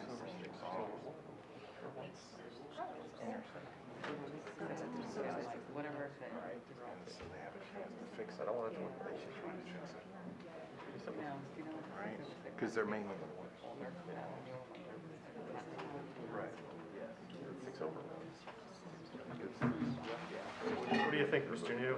Any ideas? So in regards to that You concern. can take your mouse off too. Yeah.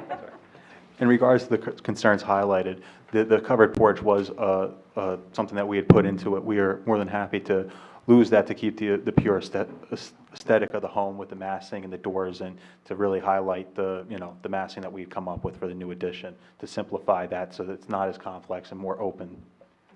I would suggest, even if you could narrow it, if that doesn't work from a flow standpoint, then, consider alternatives. But I'm not saying get rid of it. I'm just saying move the posts and the rail off of the window, and then I think you solve two problems. The fact that it's intersecting that existing window on the ground floor, and then, it's interfering with your panels for your bay window. Yeah, we would be open to revising the drawing so that the new roof structure, or if we include it, does not interfere with the panel structure above nor the window below. Okay. You might also consider just getting rid of the shutters on the first floor. They're non-functional and they're not the same size as the window. That alone would clean up some of it. Okay. Andy, how do you reflect that in the resolution? A lot of good ideas. Very creative board this evening. I think what we would do is condition it upon updated plans reflecting either the narrowing or removal of the front covered porch in accordance with the testimony shall be submitted for review. No. Is there anyone to validate this, or? I don't think, well, I don't want to speak for Scott. Like, I don't think we're saying remove it entirely. Na- It's just that it's off. Narrowing or removal. Just narrow it, yeah. Rework Yeah. it. It just could be a little better. Yeah, just because we like, generally speaking, the board Yeah. likes the front covered porch, because we understand that it makes your life Yeah. easier if somebody can walk in and not get rained on. Yeah. Yeah. Everyone wants to be an architect tonight. Mr. New, you've got competition. We've got like a dozen homeowners who are. If we word it as the covering will not infringe on the paneling, the squared corner of the paneling, nor the column in front of the window or the door, thus giving us a range to construct that canopy, and would that be sufficient to the board? That would be sufficient. What I would offer you, Mr. Delaney, is as we review the resolutions language, it would have given your applicant and their architect some time to come up with an acceptable alternative, and we can marry the two. And for the record, I have my applicant sitting here. Yes. The process will be that, assuming they approve us tonight, what they do is they do a draft resolution, and then we talk about it to make sure you're comfortable with it. And if we're okay with it, then they vote on it, and it's memorialized. And my applicant agrees. Excellent. Well, that's most important. All right. Okay, all right. Scott, anything else? You stirred the pot enough? I'm good. No, that's great. Anyone else, comments? We're in deliberations technically right now, so deliberations on the application. We addressed the architectural question. The HPC should be happy now. Anything else bothering anyone? We're okay with the expanded patio. There's no concern about that? Okay, beautiful. I think for the reasons that the applicant and their attorney has listed, I certainly could support the application respecting the relative undersizing of the lot. A good call out of Mr. Mullen's point there. I think the increased utility of the home, some of the new safety, modernizing and safety characteristics are appealing to me. And I do respect the fact that it'll fit well into the neighborhood, especially as the neighborhood, seeks to modernize from what's becoming an aging housing stock to a degree. So we appreciate your investment, in Ridgedale Avenue. Any other comments? All right, everybody got their crack at architecture tonight. All right, then I'll ask for a motion to approve. So moved. Diana, second. I'll second it. Catherine? Vice Chairwoman Newell? Yes. Mr. Mullen? Yes. Ms. Schwartzstein? Yes. Mr. Loikis? Yes. Ms. Toth? Yes. Ms. Sager? Yes. Chairman Spur? Yes. Mr. Chair, thank you, and Mr. Ball, in the interest of transparency, when do you think you'll have the resolution draft so I can tell my We client? usually shoot for 30 days, Okay? and then I'll email you. We'll work directly. together. Yep. Thank you, Mr. Ball. All right. Thank you, Mr. Delaney. Congratulations. Good luck. Dennis sends his regards, Mr. Delaney. He's still learning. He doesn't quite have his joke book quite up to Mr. I Ryer's stuff. just watched Ken Burns' Muhammad Ali, and I remember with Bart Sheehan and Yeah. our friend over at Yeah. Meeting Office. Yeah. I miss the old days. Yeah, that was something else. But no, good to have you back. Thank you, Mr. Delaney. Thank you. Would the board like a brief recess? Let's break. No, you don't want one? Oh, Oh, yes, I yes, just saw- yes, yes. Yes, all right. We'll Yes. take a 5-minute recess and we'll return for the third application for the evening. Thank you. Diana?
All right, 30 Wildwood Lane, Ms. Sorvino. Can I take my mask off? You may. If you could please raise your right hand. Do you swear or affirm that the testimony you're about to give in this matter is the truth, the whole truth, and nothing but the truth? Yes. And please state your name, spell your last name. Heidi Sorvino, Sorvino. Live at 30 Wildwood Lane in Summit. I've lived in Summit since 1994. I grew up in Short Hills, but decided to come to Summit after I moved back from New York. I'm here with my husband, Garth Boucher. We have lived at 30 Wildwood Lane since 2015. Lived in other houses before that. I just want to disclose to the board, I just spoke to Claire, we are both members of Canoe Brook, and I do play golf with her. So She I says just, you play a better round than she does, so. I didn't want to get into any of that. It's on the record, too, so. I don't think it's important. It doesn't matter. I just But you're not wanted to. denying it. That's right. Okay, I just wanted to disclose that. I don't believe as an attorney it's a conflict. I just wanted everyone to know. And I'll Just go also eat. note, it's not, my opinion, that's not a conflict. Yeah, as it's well. not, but I don't want any questions later, whatever. Just go easy on her next time, okay? We have a great time when we play. I just. No, continue. So as you're all aware, we are seeking relief from the regulations, Article 9, Section 35-9.9, which requires that swimming pools be located within the rear yard. We are seeking construction of an in-ground swimming pool in the side yard of our property due to the fact that the rear yard has a very steep slope. The proposed pool, as set forth in our application, will have the various retaining walls and drains as required to develop that portion of the property that does not have a steep slope. We have served the required notices, and we have done the publication, and you should all have the affidavits in the application. I would like to turn this over to our engineer, Matt Hockenberry of MCH Engineering. Any questions for the applicant before she jumps?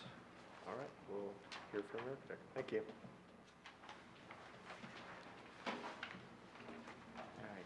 Do you swear or affirm the testimony you're about to give in this matter is the truth, the whole truth, and nothing but the truth? I do. And please state your name, spell your last name. It's Matthew Hockenberry, Hockenbury, with the firm MCH Engineering in Toms River, which I have owned and operated for 8 years. Been practicing for just about 15 years. I'm a licensed professional engineer and a licensed professional planner in the state of New Jersey. Both licenses are currently active. I haven't had the pleasure of providing testimony before this board, but I have in many others throughout the state of New Jersey. Answered all my questions. Does anyone have any questions, or would you like to accept his credentials? We'll accept your credentials. You may proceed. Thank you. So just some housekeeping for Mr. Nicola. I have three things I'm going to present today. 2 were submitted with the application, and then 1 is a photo exhibit, and I have enough handouts for everyone here. I'm assuming this would be A1, yeah.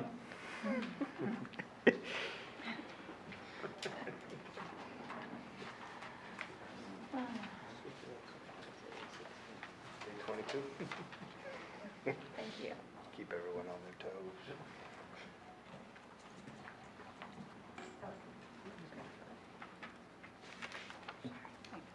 All right, so property address is 30 Wildwood Lane, block 2105, lot 9. Wildwood Lane is located in the northern end of the city, about a quarter mile southeast of the country club. It serves single-family residential properties in a loop that intersects with Oxbow Lane at either end, and Oxbow intersects with Summit Avenue about a half mile south of Route 24. So that's where we are in town. The property is in a regular shaped lot that contains approximately 29,000 square feet, which is about 2/3 of an acre. We're located in the R25 single-family residential zone. I'm going to refer to the plot grading plan prepared by my office with a revision date of September 16th, 2021, which was submitted with the application. When I refer to it, the bottom of the page is going to be to the east, top of the page is to the west, and then right will be north, left will be south. Our property fronts on Wildwood Lane to the west, and we're surrounded by single-family residential properties on the remaining 3 sides. Property currently contains a single-family dwelling, which is a permitted use in the zone. The footprint is approximately 2,400 square feet, and the house was originally built in the 1930s. The dwelling is located approximately 60 feet back from the street and is generally situated towards the northern end of the property. Dwelling is served by an asphalt driveway to the north of it, which intersects Wildwood Lane in the northeast corner of the property. The rear or west of the dwelling features an elevated deck and a slate patio on grade. Mechanicals, which consist of AC units and a generator, are located on the south side of the dwelling.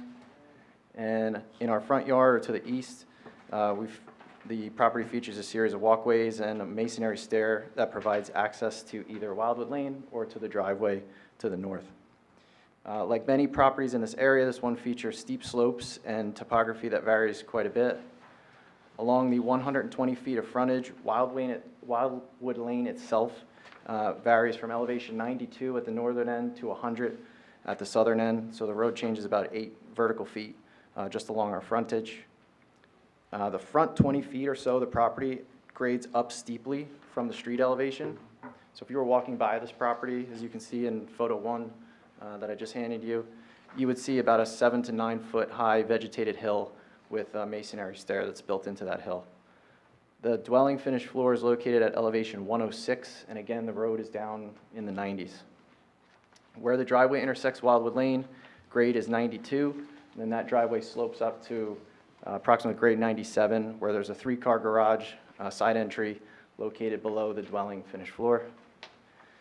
And near the dwelling, grades on the south and the east are near 105. What's unique about this property is that the west side of the property, which is the backyard, contains steep slopes almost directly behind the dwelling. The house is basically at the top of a hill where grade is in the low 100s and high 90s right behind the house. And then we go down to the 70s in the far west corner of the property. So we drop about 20 or 30 feet from the back of the house to the western portion of the property.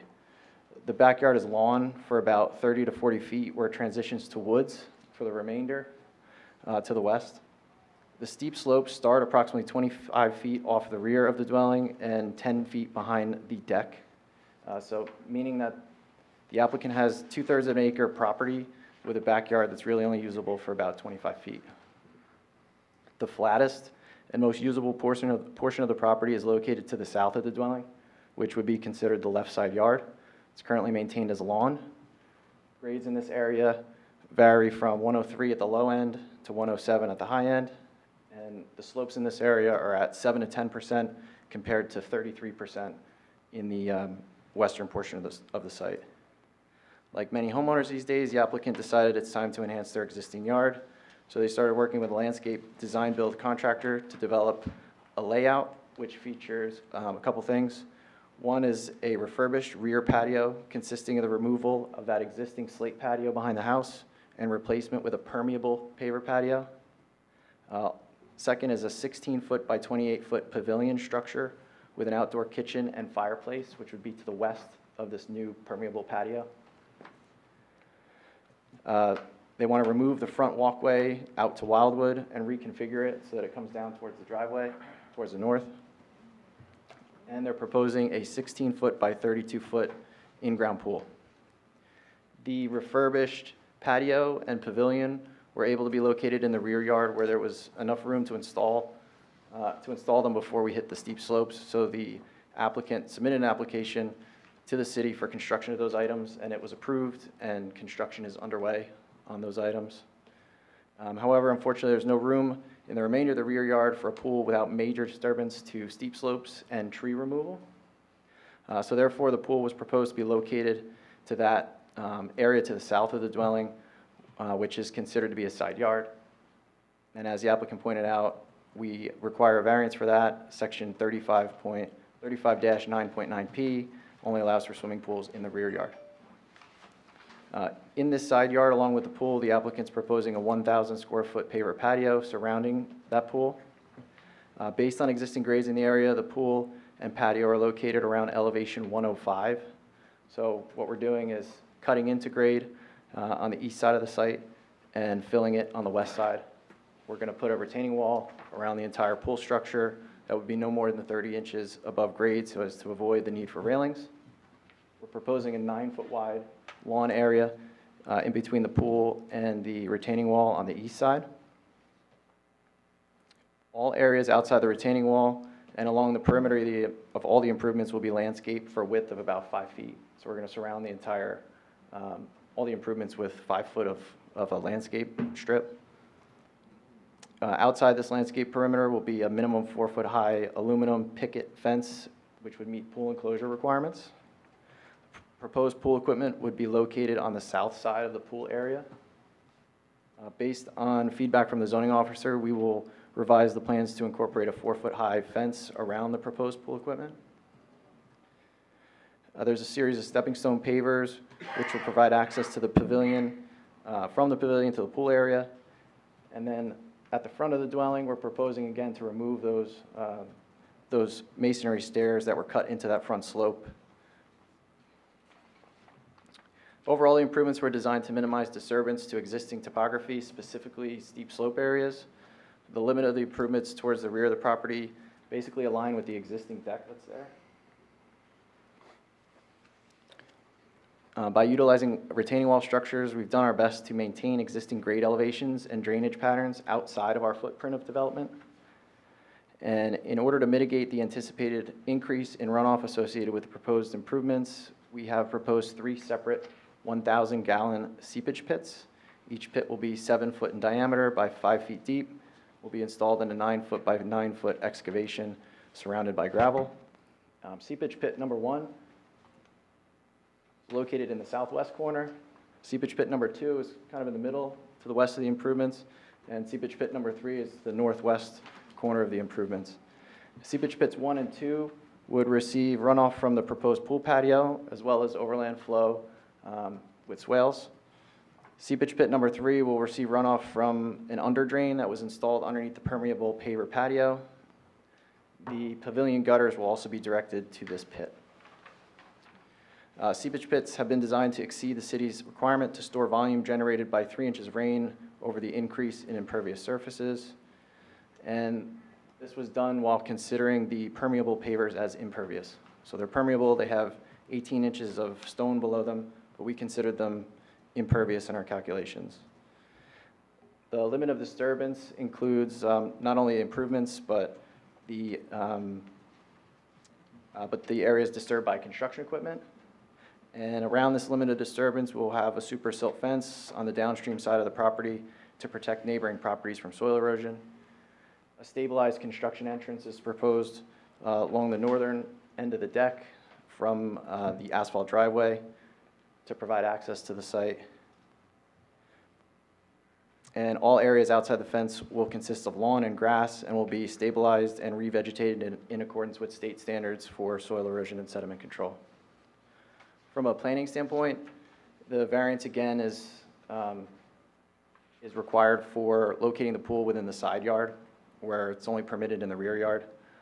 Again, we chose to locate the pool there to avoid steep slopes and tree removal to the maximum extent possible. Based on the ordinance, the appropriate management of steep slopes is considered by the city to be, quote, an important health, safety, and general welfare concern. So the best way to mitigate adverse impacts to steep slopes, in my opinion, is to avoid disturbing them as much as possible. And I think we've done that here. The ordinance doesn't list a reason as to why pools are not permitted in the side yard, but I suspect it has something to do with visual impact. Just to address that, I'll just note the existing dwelling is located 60 feet back from Wildwood Lane, where it's required to be 35 feet. The proposed pool is set back 80 feet from the front property line. I drew a line around this dwelling and moved it forward and sat it right on the front yard setback, and the entire pool was located to the rear of the structure. So had this structure that was built in the 1930s been built along the required front setback line, the pool would be in effect in the rear yard. And just remember, this property is unique in that the first 20 feet along the street, you really see a 7 to 9 foot tall hill, so it's going to be difficult, if not impossible, to see these improvements from the street. Based on the ordinance requirements for a pool, the required side and rear yard setback is 15 feet each. We're proposing 31.8 feet to the south sideline, so nearly double the requirement. To the rear, it's 49.8 feet, so that's triple the requirement. We conform to the remainder of the bulk requirements, including building and impervious coverage. I've reviewed aerial photographs, and this pool size appears to be consistent with those in the surrounding area. This is the first time the applicant's going to hear this, but it may even be on the small side. I did observe other properties that had pools in side yards. There's also several corner lots in the area that have them in, I guess, what would be considered front yards. So I don't think this is out of character. And again, it's going to be hard to know that there's a pool there based on the topography at the front of the site and the distance from the front property line. As you can see, the configuration of the existing dwelling and the location of the steep slopes on the property make it difficult to locate a swimming pool in this property. And I believe the pool is located within the only feasible location on the property. In my opinion, the improvements will not have a detrimental impact to light, air, and open space for the site and the neighboring properties. The pool will provide a useful and attractive accessory use, and its construction and maintenance will have no negative impact on neighboring properties. And in my opinion, the benefits of granting the variance will substantially outweigh any detriment, and doing so will not present a substantial detriment to the public good, nor will it impair the intent and purpose of the zone plan and zoning ordinance. That's all I have. Excellent. Mr. Dower, anything you'd like to call out? They've addressed all the increase in all the coverage requirements as far as stormwater is concerned, more than adequate from our standpoint. There was a comment I made about the drainage behind the retaining walls, and I assume that can be tied into the seepage pits. And there was a prior approval, which the applicant noted for the porous paver patio and the pavilion, and that's all been addressed here. It's all been dovetailed into this one stormwater management design. Okay. So we don't really have any comments. Excellent. All right. Any questions from members of the board? Ms. Witness. I'm not sure if we did this technically. When were these taken and by whom? Sure. Did we get into those? We didn't, but I could go through that. So actually, let me go through them to show you what you're looking at. But just tell me who took them and when. So the first photograph was provided to me by the surveyor. That was April of this year. That's at the top of the page. Again, that shows that hill at the front of the site. The next photo was taken by someone from my office in July, and that's looking north toward the dwelling in the general area of the pool, just kind of showing you that that's the flat spot of the site. The top photo on the second page was also taken in July, and that's looking south behind the deck, just showing you again that space that's relatively gradual in slope, is not a lot behind the deck, and then it drops off from there. And then the photo at the bottom of the page was taken in September, a couple days ago, and provided to me by the landscape contractor. That's at the bottom of the page. So you can see in that photo, the pavilion is under construction, the permeable paver has been installed, and it's under construction. Hey, there was, Mr. Linson made very little of a comment. And when I walked on the property earlier today, I noticed, and I have no idea what these all mean, but there were a couple of trees that had either orange or red flags on them, and they were rather substantial trees. Are there any of those trees going to be, is that a trimming situation? No. Is that a removal? What's going on there? No, I believe the landscape contractor mentioned to me today that our surveyor was on site updating his survey to show tree locations, and he had flagged specific trees that he wanted to survey, but there's no intent to remove those trees. I did see the ribbons on them. Yeah, just kind of, sometimes they need goodbye. I agree. And I think we'd have a problem with some of that. He flagged them first, noting, which, what the diameter was at breast height, so that he knew which trees he was supposed to be surveying. Okay. Any other questions from members of the board for the engineer? Question? Oh, well, maybe, somebody else is going to testify. This has to do with landscaping. Sorry, we have the landscaper here, if you have questions regarding landscaping, or maybe I could answer them. Okay. I mean, I was just wondering, at the front of the house, I realize that it goes up, so I understand what you're saying about the view, but what landscaping will be on the frontage of your house to screen the pool, if any landscaping at all, from view or from the street? Well, I do know they're putting up like 30-foot junipers or something like that, but let me not just guess, and let me have. Okay, yeah, maybe, so maybe that's just a question. Let's for call them. him next, We maybe. do have the whole landscape, we know exactly how this was proposed to go in. So why don't we bring up Ron from Stonewater, you need to be sworn in. You raise your right hand. Do you swear or affirm that the testimony you're about to give in this matter is the truth, the whole truth, and nothing but the truth? I do. And please state your name, spell your last name. Ron Sachs, S-A-C-H-S. Thank you. And you're Mr. Sachs, you're just representing as the landscaper, not necessarily as a licensed landscape architect? Just I'm a to be- landscape designer. A landscape designer. Yeah, I have an associate's Just to be in clear, yep. landscape design from CCM and a bachelor's degree from University of Rhode Island. Perfect. All right, so back to Catherine's question then about the front landscaping. Yeah, I'm just wondering what screening, if any, you're gonna put in the front Are you talking about right here? to screen the pool from view, yes. Yeah, so these will be tailored junipers, and they get 3 foot wide up to 30 foot tall, and they grow about 2 feet a year. And how big will they be when they go in? Right now, I think we're getting 4 to 5s. Okay, thank you. That's it. And while you're here, if you'd like to provide any more. Okay, Yeah, sorry. no, that's okay. If you have any testimony you'd like to provide, otherwise we'll just offer you for. No, if you have any questions about the planning, I'd be happy to go over them. I'll offer that. Any questions from members of the board regarding the landscaping? Well, I guess I'll ask this too, Go for it. since this is a side yard, you're getting the variance for the side yard, and usually that's because the neighbors are to the side. And I realize that the setback is pretty far, but will there be any screening on the side of it? Yeah, we actually have the tailored junipers going all the way around. Okay. And also, there's existing large spruces about 25 foot around this pool equipment area. So would you say it's well screened from the neighbor? Yeah, side? when these grow in, this is just going to be a wall because they're basically planted on 3 foot centers and they get 3 foot wide. Right. So it's going to be a solid wall. And the tailored junipers are nice because they have a central leader, not like your normal arborvitaes, which have 3, so you're not going to worry about splitting or anything like that. Okay, thank you. Any other questions for the landscaper? Or? No?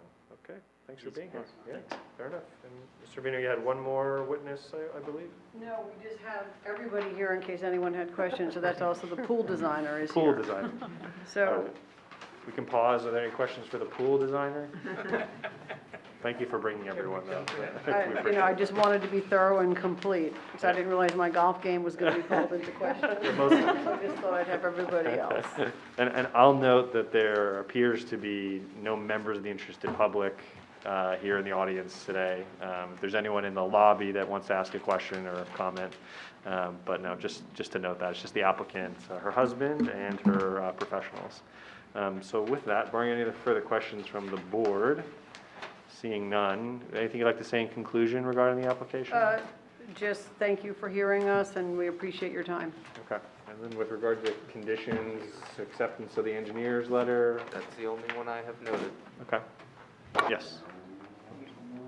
We were going to add a solid fence around the pool equipment, which was noted in the zoning officer's letter or requested. Okay. And that was noted in the testimony, right? Yes. Yep. So no need to specifically condition the application on that. As long as it complies with the testimony, we'll be all set. All right, with that, who would like to begin deliberations? No takers? Do I get to be positive for a change? Sure, let's end this night on a high note. Joe, go ahead. I think this is a simple one that we just need to go ahead and move forward for it. Obviously, the next door neighbor had all the opportunity in the world to be here, has not taken advantage of that and probably is in favor of it because he'll get to have a dip in the pool along with the rest of us. But seriously, I think it makes sense. Better to do it in the side yard than to try and do anything with that steep slope. Taking care of the water, there's not going to be any water issues for anybody, and I think we can easily see the positives and I haven't found a negative yet, so I can support it. Okay. Anyone care to add anything else? I think it's just probably not supposed to have a pool in the side yard because they won't fit most of the time. Obviously, this is not the case. I mean, this very oddly shaped yard allows for it.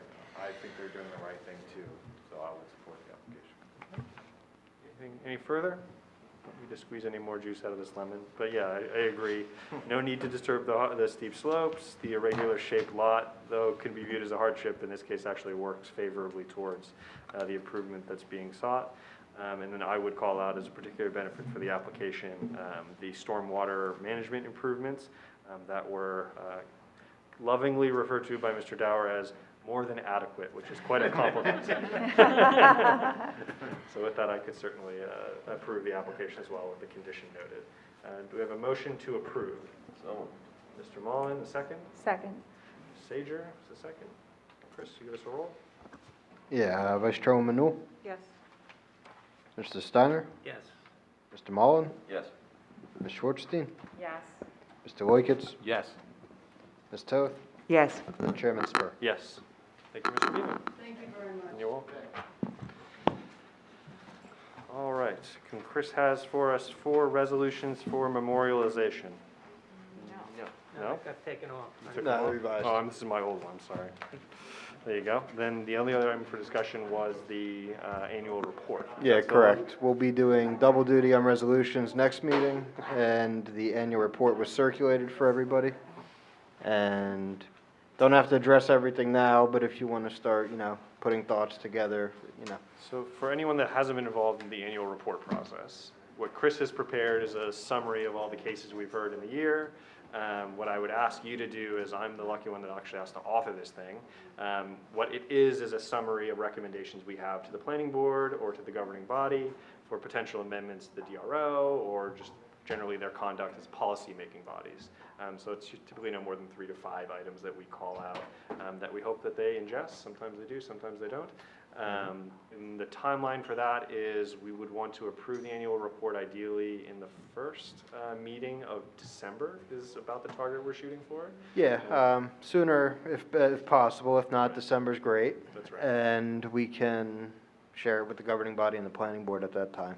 So take a peek at those, go back to your notes, take a peek at the grid, send in whatever crude form you want back to me, any thoughts, anything you'd like to see amended that we would pass up to the governing body and the planning board, and we'll send it their way for the end of the year and hope something happens. And with that, without any questions, we are adjourned.